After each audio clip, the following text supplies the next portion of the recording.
Hey there guys, it's the Super Doctor here, and as you may have noticed, as one of several things, number one, we're in the kitchen, not the usual headquarters, otherwise known as my bedroom, but also, more importantly, I have someone with me, a girl no less. Yes. Hi. Yes, this is the one and only Scottish Dragon Ninja. Let's give her a round of applause, ladies and gentlemen. What's up, everyone? Hey. Now, the reason I wanted her with me for this is because she isn't actually an Assassin's Creed player, but she has a basic knowledge of the story. But more importantly, she's a writer. And as a writer, it would be interesting to get her opinion on this. Just to let you know, she has absolutely no idea what my problem is here. Just confirm that. Absolutely she has nothing. No idea. He emailed me yesterday, and I've got absolutely no idea what the hell this is about. Yeah, so just to let you know, I'm recording this before the Assassin's Creed 2 and Brotherhood review. Basically, she's going back down to Glasgow on Friday, so we have to get this in now and record it now. Now, basically, so let's get into this. Oh, okay. Now, you know the Assassin's Creed franchise, you know the basic storyline. Okay, this is basically about what they did to the character Lucy. You remember who Lucy is? Vaguely. The one who was with Desmond at Extergo. Yeah. Okay, well, what they did is, and this isn't bad, this thing coming up, this is actually would have been quite interesting. They made her into a double agent working for the Templars. Now that's okay. That's an interesting story point. Yeah, lots of things work like that. Yes, indeed. That's fair. That's fair enough. But let me ask you this, Scottish Dragon Ninja, otherwise known as Gale. Let's just keep it as Gale for the rest of this. It's much easier. All right, fine. We'll keep it as Gale. Tell me, as a writer, give me 2 ways in which you would carry that plot line forward, and 2 things which you absolutely would not do, having revealed this plot point, and the reasons why. Well, at that point, there's very, very good premise for proper character, emotional and existential dilemmas. Mm-hmm. Yeah, very character-driven things. She could possibly have an absolute meltdown, absolutely fall down from the rest of the story entirely, or something in general could happen, and she'll either completely drop one of the double agent statuses and just stay with the one group, which could really be interesting for either protagonist or antagonist issues. Yeah. As for things not to do, don't throw in another thing that you're actually working for another higher power. Like, you're doing it because of something that's been unrelated to the plot for the last, like, 4/5 of the story or whatever.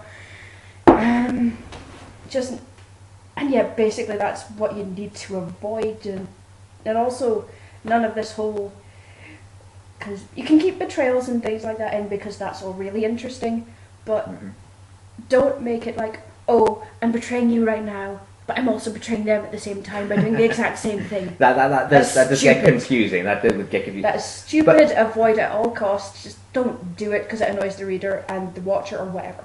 But there's actually something I think that is potentially a bit worse. This is really opinionated. But yeah, well, bearing in mind I'm put on the spot. Yeah. That's fine. That's fine. Basically, what they do is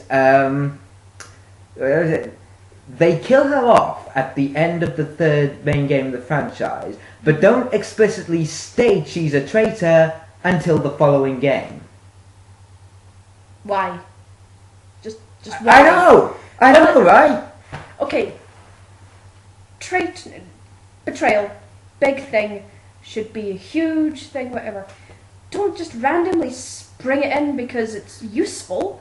Just because, oh, the character's dead, we can do whatever the hell we want now. Exactly, I'll get into this later, because I actually have a theory, which if they've done this, I think will be the cardinal sin of bad writing, which is, I used to think was simply killing off a character purely for the sake of it, so you could introduce, go with another main character later on in the story, so, I've always thought that was very lazy of them, but no, we'll get into that later. But first of all, yeah, when you make someone into a traitor, that's a big deal.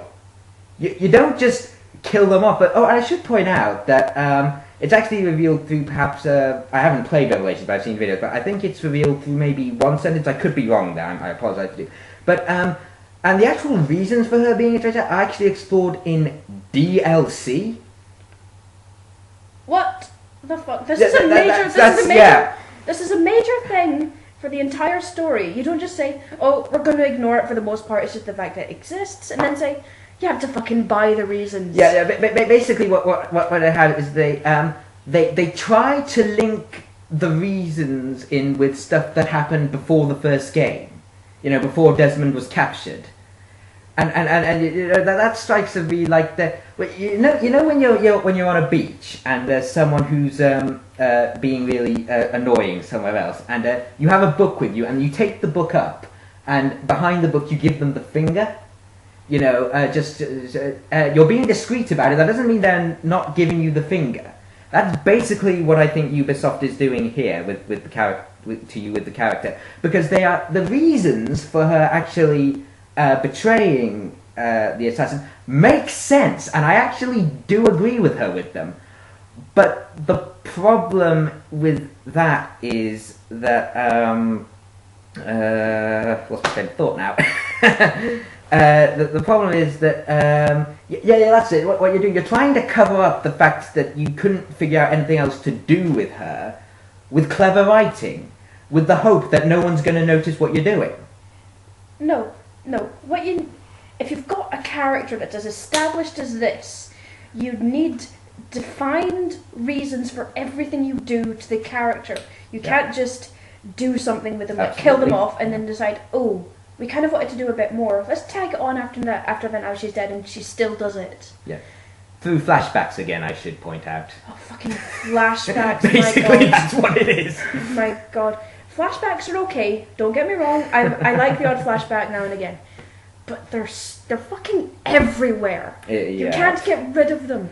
Find another thing to do it. Like maybe just a little flash, like a little remembered voice or something, not an actual flashback. Hint at it with a bit more subtlety. Don't assume that the consumer is stupid, because that's the biggest downfall you could ever. I'll get into that later. Let's talk about Tippy Fair in Brotherhood. There are sort of little hints, but the problem is the hints in Brotherhood. I think that there's only a few things.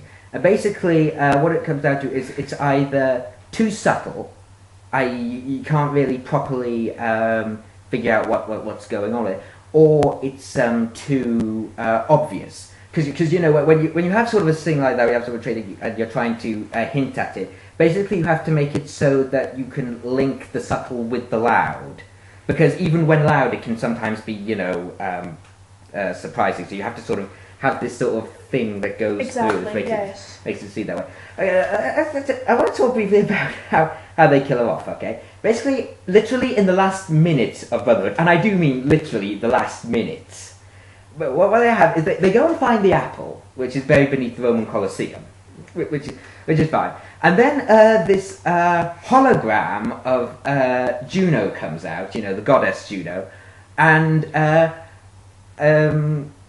takes control of Desmond and kills her.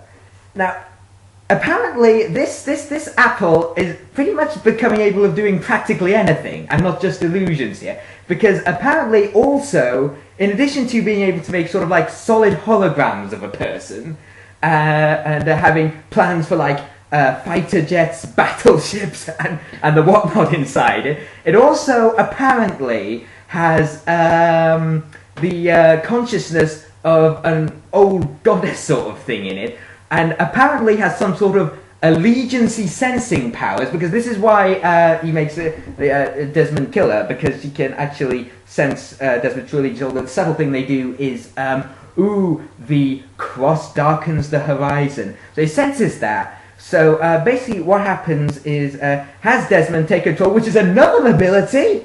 This is another ability, despite the fact that really someone with Altair's genes in them really probably shouldn't be quite as affected by that as it was, and stabs her. Now, To talk briefly just about that. Okay, ignoring for a moment the fact that this thing can apparently do practically anything you want it to, and the writers are just putting anything in it that they want to. Some limitation would be nice, wouldn't it? Plot convenience, as you say. If she's a traitor or a double agent, then shouldn't her loyalties be divided? Yeah. And I'm not talking about between the Assassins and the Templars here. I'm talking about... Lucy always struck me as a character who's more loyal to people. Mm-hmm. To actual people she's next to than any, concepts such as an elite, a group or an allegiance. He's loyal to the people around her. That's what she always struck me as. I mean, this can be faked, of course, but you can't really fake your personality. In essence, even if you're undercover, your personality is still going to bleed through because it's who you are. Exactly. Yeah, you can try and disguise it, but there will still be cracks in what it is. But if this apple has magic... Oh, wait, no, it's not magic, is it? Because it's science. If it has science, Dr. Insano science, I might point out powers. Alchemy to the max. Alchemy to the max, I like that. Has powers, like I said, shouldn't she be sensing, I don't know, divided loyalties between the assassin, not the assassin, the Templars, and Desmond himself? You know, a guy who, when you think about it, has sort of been forced into this situation. He was pretty much a normal guy. I mean, he was... when he was younger, he lived in an assassin compound, but he was never actually told exactly what was going on. He thought his parents were conspiracy nuts, so he left at a young age. He got a job as a barman. So shouldn't she be divided between the Templars and this neutral party, who has a better understanding of humanity and probably what humanity needs than people who are involved in the secret war, because they sort of go off with their own sort of goals. I mean, good-natured as they both might be, but now you have Desmond, who is, completely neutral. So surely she should be trying to guide him to make whatever choice he thinks is best. That's the thing about Desmond. He strikes me as the type of guy who... he struck me that he sort of installed himself as the leader of the group. I mean, not in any way that was spoken, but it's just that personality he has, how he just sort of snaps into the group so easily. I mean, there's three other characters. There's Lucy, there's Rebecca, and there's Sean. Sean is cynical, and so is Desmond, but not as much as Sean, so, he still has a bit more hopefulness than Sean in it. Rebecca is a hyperactive chatterbox. Desmond isn't, but you can imagine going down to have a drink with him down the pub.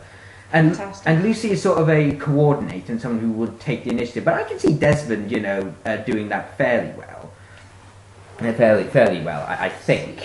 See, from what Super Doctor here has just described, in general, shouldn't that have just confused the hell out of the apple, and it wouldn't have been able to do anything about it? Yeah, precisely. From everything he's just described and what the apple did in general. How the hell could it have decided, we're going to kill Lucy because, she's a traitor? Exactly, yes. Because she hasn't... All she is torn in herself between Desmond and Or should be. Or as far as we... As good writing goes. As far as writing goes, that's how it should have been. Yeah. And if she was going to end up being a betrayer and all of that, why the hell kill her off? That's good. It almost loses any kind of proper storytelling impact because you can't do anything more with her and the other characters because they can't have a confrontation, find out why she's done it. Exactly. This is a big deal. This is the sort of thing that if you don't just make a plot point like this and stop it before it goes anywhere, and then to try and cover it up your laziness, link it to other stuff that happens before. This is what I said when we were walking up here. I wanted to use this as an example in terms of the flashback, of using it as flashbacks. I mean, actually, in the main game, there is I think a line or so that reveals that she was perhaps a traitor. A few lines, but I think explicit, and this flashback reveal why. Okay, I want you to imagine this, girl. Okay, you've never seen the Lord of the Rings films before. You've never read the books. Okay. You go to the cinema. You sit down, and instead of that monologue with Galadriel, what you have is Frodo, after the events of the film, saying, this is how I saved the world, oh, and these are the people who lived, and these are the people who died. Fuck off. Exactly. It would just completely take away from the experience, because you know what's going to happen. Exactly. If it's a prequel film, that's not so bad, because, you know... And some of these flashback things can work, just as long as you don't explain everything that's going to happen in that flashback. Leave surprises, leave the twists, leave all the excitement, because once you know what's going to happen, it's fucking boring. You might as well just leave the cinema. Yeah, indeed. I was just about to say something. I forgot what it is. Oh yeah, to their credit, they do make Desmond's reaction to what he did a good.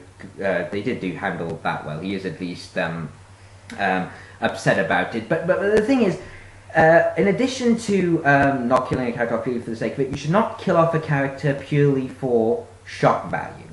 No. No, if you kill a character off, it should have a wider purpose in the story. And if the character is if the main character's emotional state is a prime thing in the game, then that works. I mean, you go on. I want to just make another example from Lord of the Rings here. I know some of you may not be a fan of Lord of the Rings, but I love it. So here we go. That's just my parents, guys. just ignore that. Just come. The death of Boromir, the first film. Absolutely. What happens with Merry and Pippin in the following films could not have happened because they would have been far too dependent upon Boromir and everything he was. It was only because of his death that they were able to grow as they did. Yeah. Also, a point where characters... Hello, Mother. Yeah, just a cameo from my mother there. A point where Mother's put me off. Oh no, I remember. It was emotional. Characters who an emotional state is important to is like Batman and Superman. Now, in those two occasions, character death has an overarching point because it forms the basis of everything that they do. I mean, you have Batman, Bruce Wayne, whose parents were killed as a child, and then that sets him on the path to becoming the Batman. And then you have Spider-Man, who was a bit selfish with his powers, then his uncle dies, and he blames himself for this, and that basically forms the basis for his whole, being a hero thing. Exactly, that's the way these things work. You kill off characters for a purpose. You don't just say, and I do have to say this, as much as I love her, J.K. Rowling, you were very, very you were very guilty of this, killing off so many of the characters for the sake of killing them off in the last book. I did. I was wondering whether or not I should make that point, but I didn't want to because the Creevy brothers, really. Of all the people, you kill the Creevy brothers? And I can understand, like, Lupin, he was a huge father figure for Harry, brilliant, that was a good death even though I hated her for it. But then, what reason was there to kill off Tonks? Mad Eye Moody, also understandable, that was brilliant. But fucking Hedwig. You killed off Hedwig, you killed off the owl. Granted, that very emotional, he loved that owl. But it was an owl. A very intelligent owl, though. Very. Probably more intelligent than most humans, if I'm honest. Yeah. And I mean, I can also understand killing off one of the twins, the Weasley twins, very emotional stuff. But half of the other characters that die, pointless. Simply there because I don't know what to do with them anymore, and it's a big battle. Let's kill off people. Indeed, let's just kill them off, for no reason. Okay, what was something else? Oh yeah, I want to do her reasons for betraying. Like I said before, they do make sense. They do make sense, but because actually there's something that I've noticed between the Vidic and the leaders of the Assassins, which is actually Desmond's father at this point. He's basically assumed command. There is something very elusive man about the two of them. I know you haven't played Mass Effect. I know the basics. You know who the elusive man is. The head of Cerberus, Yeah, I remember. Ends justify the means and all that. After hearing some of the stuff he says and what type of guy his father Well, there is. He strikes me as the same person. But that's another reason why Lucy should trust Desmond more, because Desmond is absolutely nothing like his father. Because his father is like, cold, callous. He treats people like things, as according to the email we see. I think it's either an email or it's a video record we see. I haven't actually seen which one it is. But like I say, again, he's nothing like his father. So you should be trusting him more to do the right thing, because he's down in the trenches with everyone else, and that's why he makes a good father. And I'll go into why this might actually not be. For the record, guys, I should have said this at the start. I'm doing another video just after this one to basically explain where I think the series could go and make this work, but still be sort of happy with it, I'm babbling a bit there. But no, I'm doing another video. Don't comment or leave a like or anything until you've seen the other video after this was basically what I'm saying. But there's actually something in the reasons, where he said that he treats his people like things, and Abstergo cares about humanity, that actually works against it. Because, as he said, treat people like things. Now, at the end of Assassin's Creed 2, right? I mean, when you're out of the Animus, there's a thing where the base is raided. Both Lucy and Desmond take up hidden blades and start stabbing the people who are coming to capture them. Now, they said they don't want to capture them until they found the apple. Well, my question is this. If you don't like the assassins for treating people as if they're just pieces on a chessboard, then why would you do you trust the people who send grunts after you, who are gonna die? That much is pretty obvious. They pretty much do it. They throw them in, say they're gonna die, and so for some reason it's all right for the Templars to do it, but not the assassins. Am I the only person who sees a problem with this, Gale, or am I just? No. You're definitely not the only one, but here's the reasoning that I think. The Templars are doing it because they're doing it for holy reasons and stuff. But assassins just kill people. No, the assassins don't actually believe in holy stuff. Yeah, the Templars rather. The Templars don't actually believe in holy stuff. Yeah, you kind of get what I'm getting at. But they want to rule. They feel they are the best people to rule. Exactly. That's kind of what I mean. Yeah, they do it for a higher purpose, whereas assassins are there to kill people. Although the assassins do it for a higher purpose too. It's because free will. But it's the age-old argument of free will. How much free will should people have? And that has been, like I said in my first Assassin's Creed video, this has been involved so much in throughout history. It's going to come up again and again and again, and it's never going to finish that. Oh, but now we come to the final thing I watched before ending this video, and this is basically what I think the cardinal sin of writing is, something even worse than purely killing a character off purely for the sake of killing a character.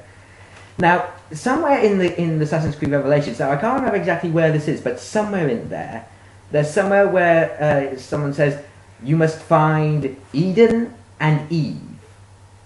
Now, if we have seen that Eden is some sort of stasis module and Eve is still alive, this is the actual character Eve from the Bible, by the way.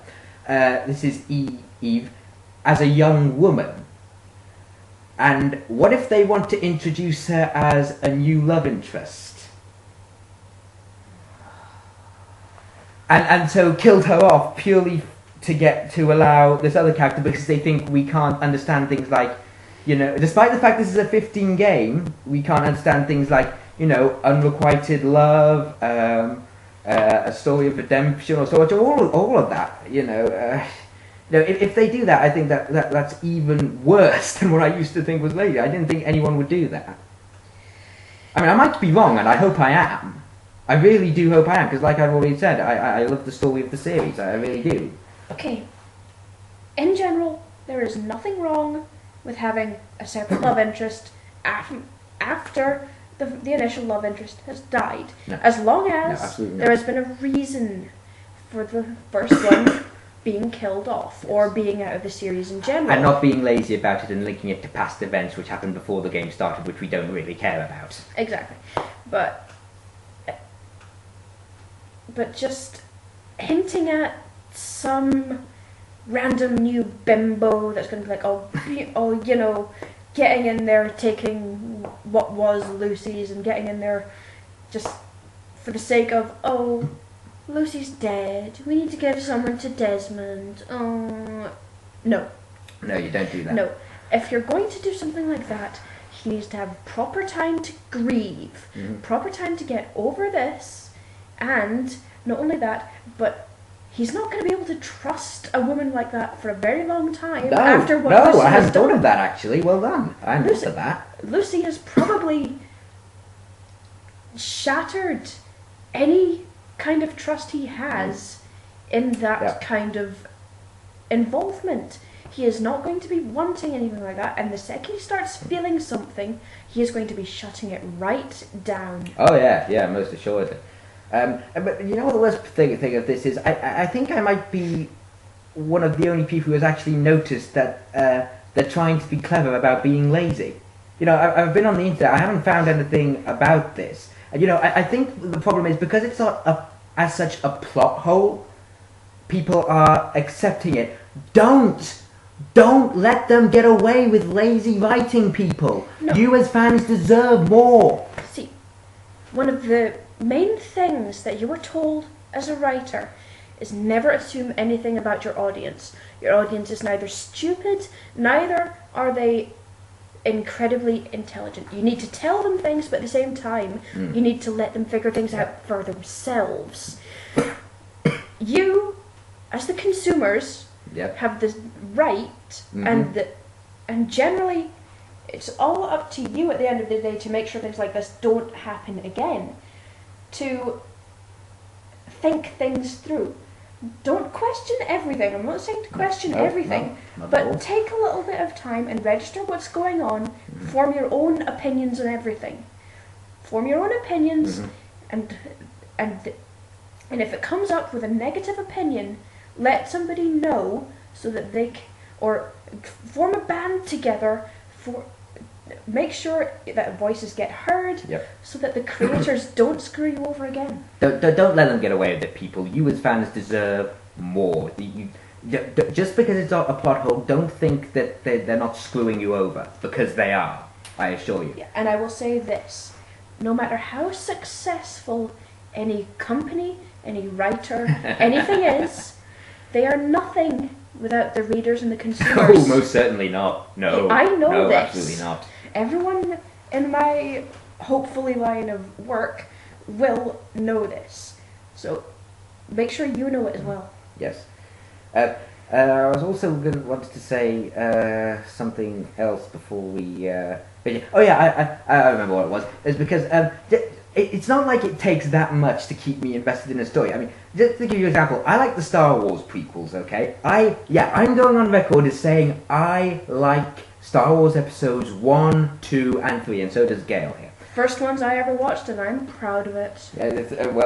Well done. And I can believe a lot of things. Yeah, I can believe that Japanese courtrooms have guys with spiky hair shouting "Objection!" in the most dramatic pose possible.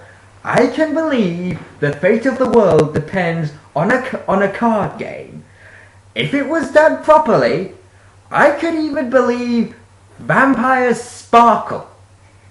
If it was done right, which Twilight doesn't. Twilight is rubbish. Don't watch it. Ever. I'm very emotional about that, as you can tell. I'm very... Whereas me and my other writer friends have discussed this to high hell, and to be honest, we don't even care anymore. No. Well, I'm going down with you. I'm going down to the mainland shortly, so hopefully we'll be able to perhaps do a few trial reviews. But that does mean I'll have to watch the movies with you. Damn you. You don't have to. Well, no, I don't have to, but it would be nice to completely bitch about it to one another on the web. Yeah. Okay, so I think we're going to end this video there. We're going to take a short break, then I'm going to say where I think the series can go with this and still make this plot point work. And Gail doesn't know what that is either, so, you'll be surprised to her as well, see what she thinks of it, and we'll basically see you in a few moments. Bye.